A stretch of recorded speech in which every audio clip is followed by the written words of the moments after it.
Bismillahirrahmanirrahim.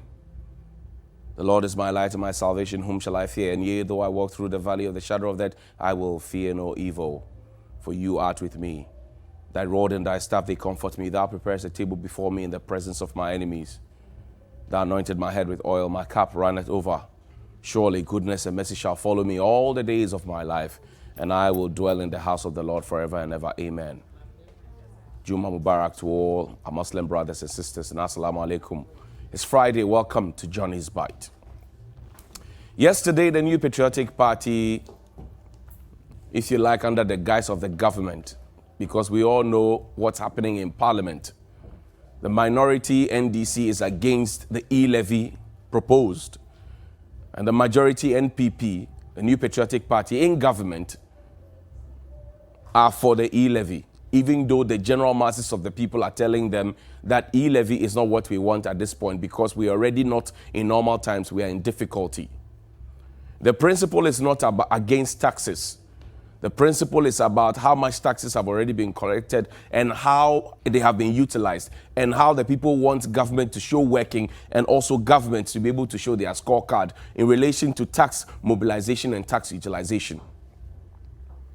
So even before we come to the question about how much we spent on the town hall meeting, you remember earlier we had done Baumia Speaks on digitalization, how much we spent on those ones and how each media house got and how much each media house got, and because it was syndicated and all of that, the organization's light, sound, stage, everything else. We will come to that conversation.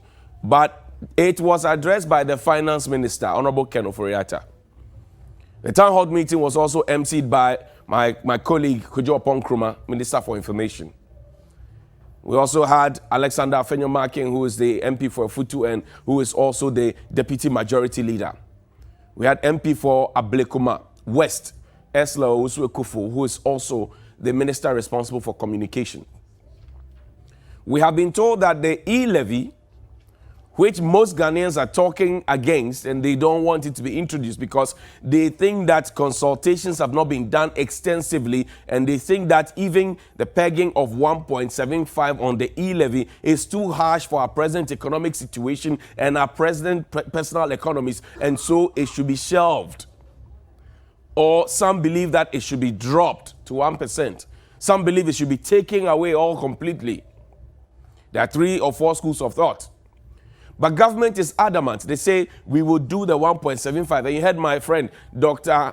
Stephen Amo. I said, we will pass it, whether you like it or not. I like Afenyo-Markin's posture because, you see, he says there may be some mischief that's being played, but also the questions that are being asked, which are legitimate, and the issues that are being raised need to be looked at.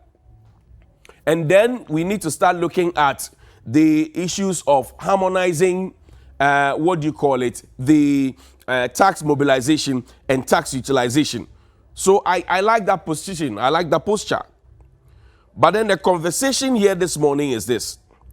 Yesterday when the Minister for Communication spoke, I was expecting that the Minister for Communication, for example, would have given us the scorecard of how much the communication service tax, which was introduced a long time ago, which was also increased at some point from 6 pesos to 9 pesos, and eventually was dropped because people started complaining about it. You remember the whole drama where the telco started deducting, you buy 10 CDs and they deduct upfront, so you don't get 10 CDs, you can't do your mashup. Do you remember that?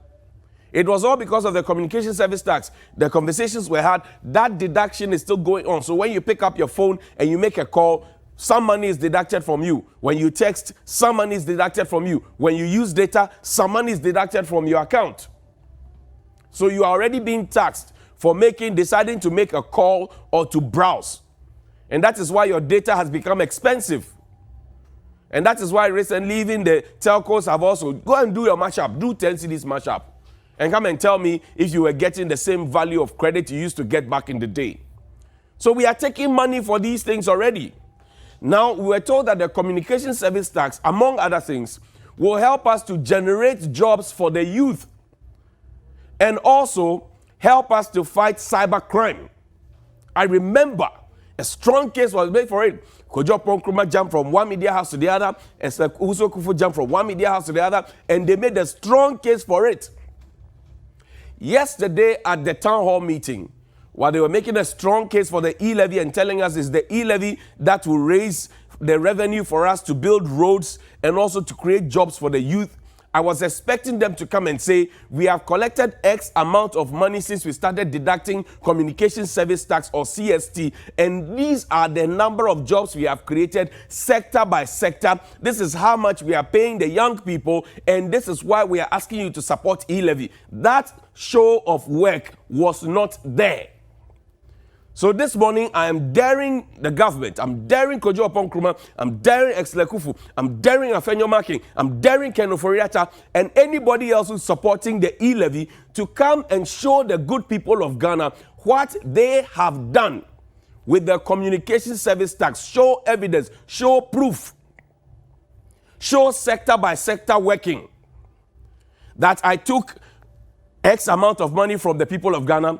I said I was going to create jobs for the young people. I said I was also going to make sure that cybercrime becomes a thing of the past and many other things. Now, 4 years down the line or 3 years down the line or 2 years down the line, I'm asking you for another tax to do similar things. But first, this is my terminal report. The children are coming home today. Even the children from our secondary schools, when they're coming home today, and I hear that the secondary school guys will go back on the 7th of February. So they're coming home today, they'll go back on the 7th of February. What a short break. Now, the question I'm asking is that if I come to you to ask you for money to start a banana hawking business, and then you give me money, and I go and sell the banana, and I'm coming to you with the mind that, oh, I want to scale up, I want to do some more, I want to expand my business, whatever it is. You should be asking me, or I should be telling you how much you gave me in the past, how I've managed it, how much bananas I bought, how my reach and spread is, whether I've been able to employ some more people or not, and then I will use that as basis to demand for more. You have collected our CST, but you have not told us what you have done with the CST. You have not told us sector by sector in education, this is how we have created. How many jobs? In health, this is what we have created. Agric, in mining, in trade and industry. You should give us sector by sector. And that is the challenge. That, for me, is one of the things that will help you to make a strong case for the E-Levy. But until then, until you show working, forget about it. Now, beyond everything else, when the telcos charge us for 1%, when the telcos charge us 1% for those transactions, or whether they cap it, how much does government get out of what the telcos charge us? The government has been silent on it. So you want to collect from what the telcos are doing and earning from us, because even they who are providing the platform are taking 1%. You who do not provide any platform, you want to take 1.75%. Now, the question I'm asking this morning, question number 2. Number 1 is, show working with the CST. How many jobs have you created?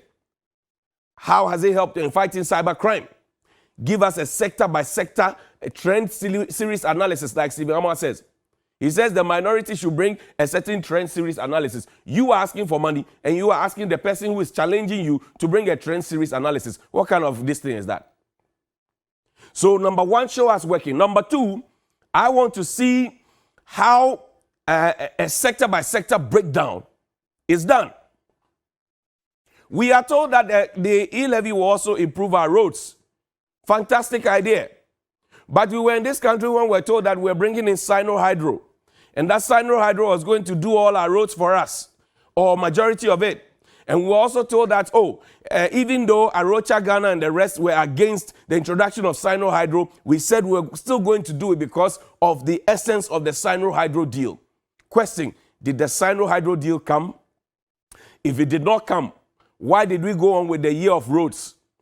If it came, and we earmarked 1 year as year of roads, 2020. Last year, 2021 was a second year of roads. 2022 is another year of roads.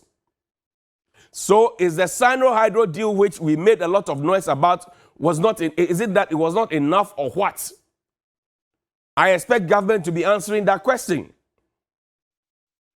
Because you take money. I see some asphalting going on, re-asphalting. Yes, it's fine. The other time I spoke about the Hohoe roads, some NDC people were not too happy that I gave credit to Amewu. Well, sorry if he didn't construct them, but I'm saying that it is almost impossible to say that somebody hasn't done anything at all. It's almost impossible, but that's an issue for another day. But our roads are bad. Our roads connecting our farmlands to the cities and the markets are bad. It contributes to the pricing of food. So where is Sino Hydro? Because our bauxite is being mined, is it not? Did the Sino Hydro money come? It was supposed to deal with the roads. That's why we have year of roads, second year of roads, another year of roads. So accountability is most important. Now, how much is the E-Levy supposed to generate? And how much have we lost through the Auditor General's report? And how much more will we get if we, for example, pass the tax exemptions law? And how much, for example, will we get more if we cut down on expenditure from the presidency, the office of the vice president, all through, if we cut down expenditure? For example, the last time I showed you something that says, well, enhanced office operations, 140 million and over. Enhanced office operations. And also, enhanced office, the office is operating, but now we want to enhance the office operations. Now, after we have enhanced the office operations, what is the result? Is this the result? When we were telling you in your first term that you had too many ministers, some of them who did absolutely nothing. You had a Greek ministry, you had a minister, you had a deputy minister, you had a minister in charge of horticulture, you had a minister in charge of crops, you had a minister in charge of livestock, 5 ministers plus a chief director, 6 people at the ministry. When we told you that that was too many, you told us that, oh, you know what you were doing and that you trust them and that you believe that you have the capacity and you have the men to deal with the thing. You pay them salaries, you pay them ex gratia, and you want the taxpayer who has only 300 Ghana cedis or 400 Ghana cedis as their capital, if they want to send it to buy goods and services to be able to trade, you want to tax their capital in and tax it out, and you tell me that you know how to manage the economy. You are not managing the economy. Show working. You piled a whole lot of ministers, elephant-sized government. Elephant-sized government. We told you that you are appointing too many people. You say, shut up, we know what we're doing. Now, election 2020 showed you that the people have departed from you because what you touted as the unprecedented election results in 2016, where you claimed that you got 1 million votes, even when you were coming in opposition against the government in power. In 2020, while in power, 1 district, 1 factory, 1 village, 1 dam, free SHS, you build WAF, you build AstroTurf, you build this, you build that, you build this, you build that, all of it that you did. Your votes were halved, and the person who got less than 5 million actually came 6 million apiece. It should send a message to you. See how parliament is. You had 169 seats, 106. Now you have 137 plus 137. That's a message from the Ghanaian to you. But the Ahumaswa 24/7 is still not helping you. The Ahumaswa 24/7, Hinowomo 24/7 is not helping you. Tweet it and let them see. Hashtag Johnny's Bite. So I'm asking simple questions. Show working. Our state institutions are expanding. We are putting party boys and girls everywhere. Why do we do this to ourselves? And then you come and tell the people they need to sacrifice. When they don't see you sacrificing, they won't be encouraged to sacrifice. You have not paid NAPCO people. And then now you are telling them that when they send mobile money because of E-Levy, so if I send my cousin who is a NAPCO beneficiary, I send him 300 Ghana cedis because he has not been paid for 5 months, you are going to deduct from me. And then if he also decides to send his little brother some portion of the money, you are going to deduct from there. You have not paid the person for 5 months and you are deducting from the person. What kind of insensitivity is this? What kind of insensitivity is this? What kind of insensitivity is this? Open the folder for me. And I was expecting that the town hall meeting would have addressed these things. I want in the coming week for us to be told how much we spent on the town hall meeting because it's nobody's pocket money. It is our tax money. I want to see you show working. Show us how many jobs you have created from the CST. Show us how you have helped to fight cybercrime. Show us. This is a NAPCO beneficiary. Open this for me. He's a teacher. Rafael Usu, yesterday, I put something on Twitter and he responded. He said, Johnny, in my school, I'm the only science teacher teaching Form 1 to Form 3 with over 300 pupils as a NAPCO trainee. And for now, I am at home, all because of non-payment of stipends. And my headmistress and CISO at the office keep calling me to come and teach. Hashtag Johnny's Bite. If you are not hashtagging Johnny's Bite, waiting you gain. This is the reality.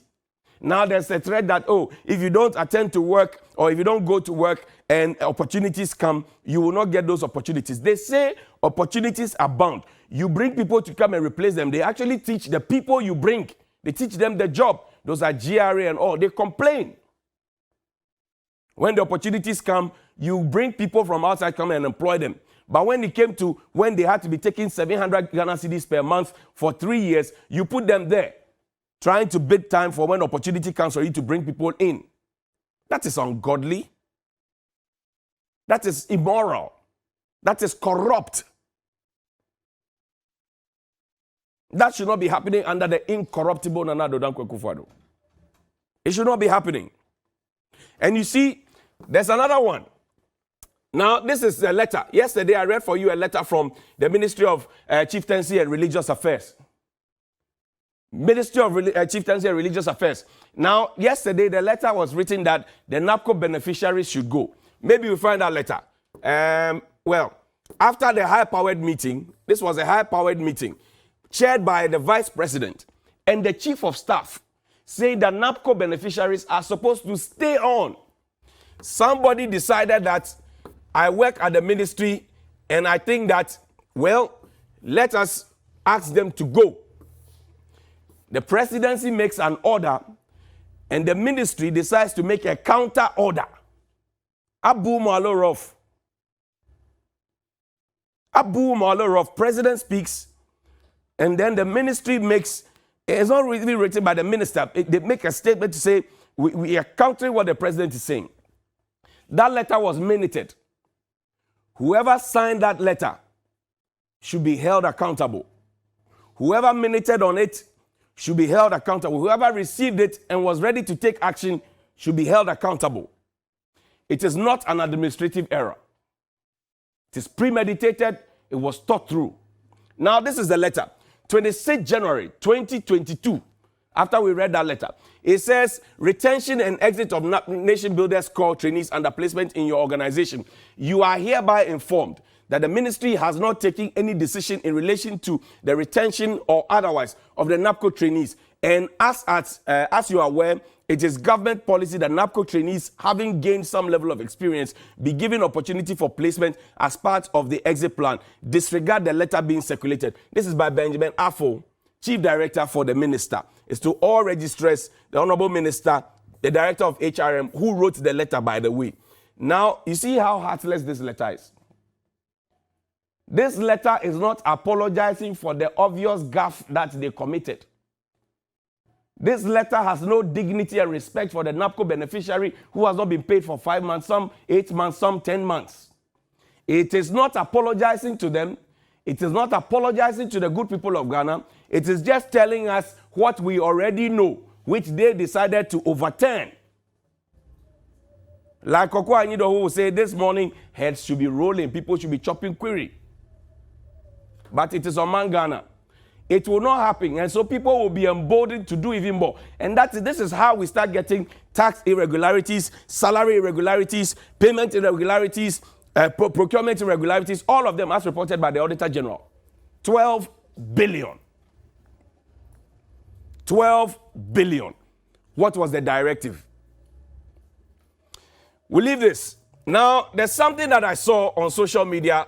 My senior Astus, I have now I've seen a letter. See, so this is another letter from the Ministry of Finance, dated the 30th of July 2021. It's regarding the NAPCO beneficiaries. It's a release of funds compensation of employees for the second quarter of 2021 NAPCO. This was given to Kafuide on GTV by my namesake John Kuma, Dr. John Kuma, who's Deputy Minister for Finance. It talks about 138 million Ghana cedis that must be released, okay? It must be released for the second quarter. This was signed by Mr. Ken Ofori-Atta. So if this letter was released, as far as July, in good time for August, September, October, November, December salaries or stipends for NAPCO people, why is this letter alive and well? Mr. Ofori-Atta is alive and well. Everybody else is alive and well, but the NAPCO people have not been paid their monies. But the letter is there. Why? Is it a case of Midofwa Dadami? Or what? Now, quick one before we go. I saw something on Facebook. Okay. So this is Astus Kwesia Hiable. He writes this. He says, take off your belt. Let's enter the Ghana airport. Take off your belt. So in 2022, there's no gadget at airports to scan belts, apart from passengers having to endure the indignity of undressing, all because they want to travel by air. This respectable, well-dressed, all-gray elderly man ahead of me in the queue, possibly in the 60s, just saw his trousers drop to his feet after taking off his belt. The desperate but unsuccessful struggle to protect his dignity afterwards in the middle of a crowded room. What is all this? This is the same airport that bought Christmas tree. Oh, Christmas tree. Oh, Christmas tree. The same airport that bought Christmas tree. They can't afford metal detectors. So they ask you to take off your belt. Sometimes you take off your shoe. You fill plenty forms. Even though your bio data is supposed to be there and we have biometric. So I'm just saying good morning to the airport company. I'm just saying good morning to you. This is somebody's reality of your services, customer service 2022. This is it. Take off your belt. That's just good morning to you. I know that tonight there will be a flashy outdooring of a VVIP launch, private jet launch by McDonald Aviation. Beautiful edifice. I've seen it. It's so wonderful. I've seen it. It's so beautiful. I wish that the airport company is in its entirety. What was built for you, Terminal 3, Terminal 2, Terminal 1, what was built for you will be managed properly so that we'll not have a situation like this. Because obviously if you enter the private jet lounge, nobody will ask you to take off your belt. Money goes sweet, oh. Money the sweet, so I hear. So congrats to McDonald and the team, but I'm saying that the bigger picture, the airport company must go. Now we'll read a few of your messages. But Danny, play this video for me. Play this video for me, please. Quickly, please. We have to go. Play this video for me. This is Wa, somewhere in Wa. Good evening. This is the current situation of our roads. See, our street lights, none of them. This is the road leading to Airstrip. From T Junction to Airstrip, none of the street lights is on.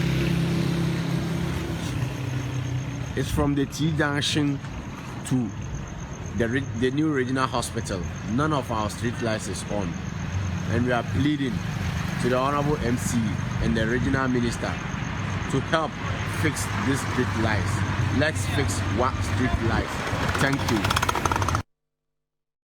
It's weekend. People will be traveling. Accra, Kumasi, Accra, Tamale, Bolga to Wa, Accra, Takrady, Cape Coast, Kumasi. People will be traveling, crisscrossing. And for those of you who travel by road, the big men, they usually don't travel by road. They travel by air. By this time, they would have booked their flights already. They're either going for 4:30 or they go for 7:30. They have booked their flights already. Most of them don't travel by road. So what you feel, they don't feel. But we speak on your behalf, hashtag Johnny's Bite, to make them know that this is what you feel. Our roads are dangerous. National Road Safety Authority is watching. Our roads are dangerous. And when I was coming to work, the traffic lights at the president's intersection, the house in front, the house where the president lives at Nima, the traffic intersection, there's a Nima police station, the president's house is here, there are businesses there all through. The traffic lights there have gone off. They've gone off. They didn't go off today. They've gone off since. So if the president's traffic lights have gone off and nobody cares, nobody nobody wants to put it back on. It's almost like, okay, you can get off our backs. You can get off our backs. How is it that the traffic lights at the president's junction, with all the hostilities within the sub-region, Mali, Guinea, Burkina Faso, and the traffic light at our president's house is off? Traffic lights where we showed you this video is off. And in many other places, street lights are off. You see, most people die on our roads not because they are altogether careless. People die on our roads because our roads have no markings. Our roads have no street lights. So when you are driving sometimes at night, people throw their highlights on you. You don't see, you veer into their lane. Before you know it, you're a funeral. And then we'll come and announce, oh, only 1,355 other people died. When one person dies, it's a danger to us. We drove on this road from Accra, Volta region to Accra. You see how everybody has their highlight on? Look at it. The roads are not marked. This weekend, people will be traveling. So this is even better. This one is better so you can see, you can stay in your lane. But in most cases, we do know what our roads are. We just pretend too much in this country. We will construct gutters, we will not cover them. We'll go and take loan, we'll do roads, we will not guard them. We do everything. Nyama, basa, chaka, koto. Why do we do that to ourselves? Let's read 2 or 3 messages and we'll close. Today I want to read a few of your messages. Okay. So, good morning, Johnny. Tell MPP government that holding town hall meetings is bogus. It cannot change the citizens' minds. Ghanaians are suffering from cruel attitude of this government. Hashtag drop the E-Levy and go back and implement the road tolls with monitoring and supervision. You'll be able to raise enough revenue. Dasa Solomon. Legislators of the ruling party have been tasked to spread their tentacles to educate Ghanaians about the importance of E-Levy. And so therefore they will be holding town hall meetings to put their message across. I think left to me, I will not participate in such a debate because it's nuisance to Ghanaian society and must be rejected. Alaji Willie P. in Efiekuma. Good morning. I'm Eben from Kwabena. The clueless and insensitive government of incompetent President Akufo-Addo should understand that the E-Levy is one and should somehow double taxation. So we don't need it.